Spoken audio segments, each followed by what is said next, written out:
God in our life and the love for our neighbors.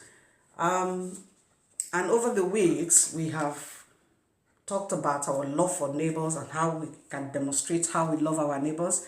And we have been taught that our neighbors is not only limited to those who live around us. Our neighbors could actually be total strangers, as illustrated by the story of the Good Samaritan.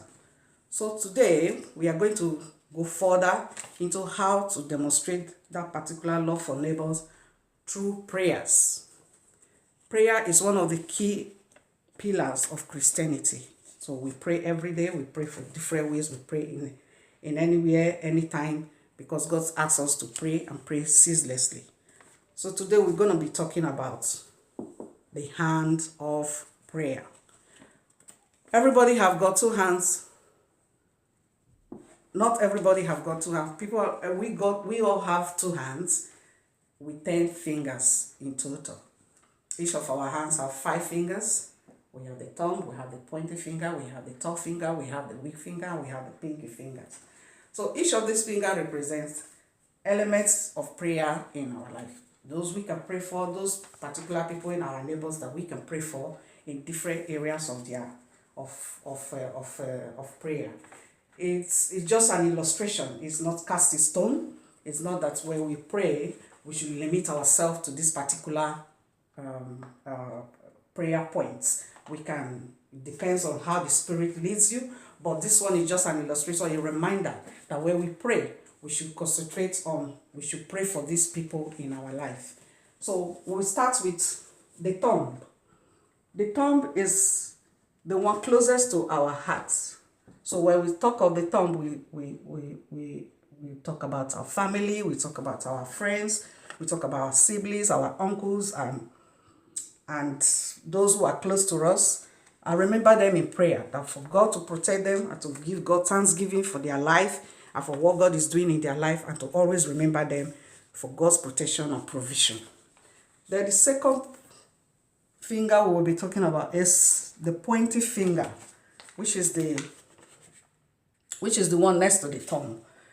The pointy finger is what we point to direct, to lead to direction. So when we talk about the pointy finger, we're talking about the leaders that direct us. So we talk about the teachers, we talk about our pastors. They are the ones that direct us in their various fields of life, like the teacher imparting knowledge in our life. So we should pray for them. We should pray for wisdom, we should pray for direction, so that they can be able to guide us right in our daily endeavors. Then we come to the third finger, which represents authority. So when we talk about the third finger, we talk of authority. We are talking about the government. We're talking about the military. We're talking about the police. We're talking about people like our prime minister, the parliament, that govern us and make rules and regulations that govern people's daily life.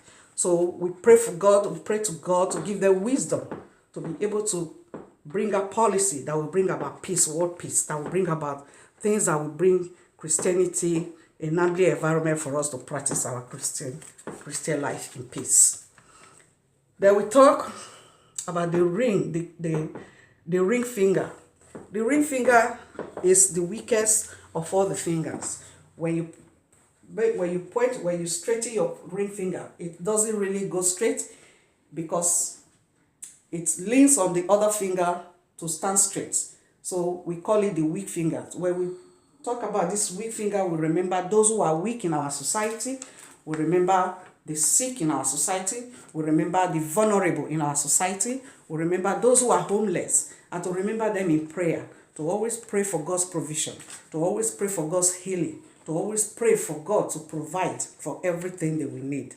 Because they are weak, they may not have people to look after them. So it is our duty as Christians to always remember this set of people in prayer. Then the last but not the least is the small finger. The small finger represents yourself. So when you pray daily, always remember to pray for yourself, especially when you put other people before you.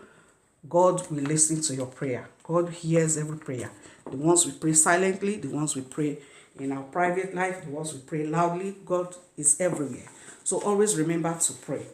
And when you're praying, as we said, it's not cast in stone. It's just a reminder, an illustration of how we should pray for these people. Always remember these people in our life when we pray.